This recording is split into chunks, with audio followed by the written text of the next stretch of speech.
یه روز جوونی با یه چاقوی وارد مسجد میشه و داد میزنه، میگه بین شما مؤمنی هست؟ سکوتی مسجد حکم فرما میشه و همه به هم نگاه میکنن و یه پیرمرد ریش سفیدی بلند میشه، آره میگه من مؤمنم. جوان اشاره میکنه به پیرمرد و میگه با من بیا.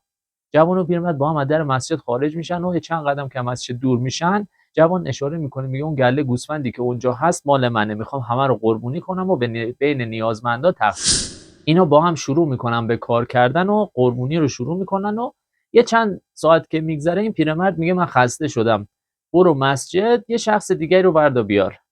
این جوون وارد مسجد میشه و با همون سر و وضع و لباس خونی و چاقو خونی میگه بین شما مؤمن دیگه ای هست؟ مردم که نگاه میکنن این صحنه رو میگن که حتما این پیرمرد رو برده و به قتل رسونده.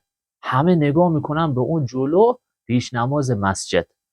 پیش نماز مسجد هم این صحنه رو میبینه، رو به مردم بلند میگه که به عیسی مسیح قسم، مگه کسی با چند رکعت نماز خوندن و روزه گرفتن مؤمن میشه؟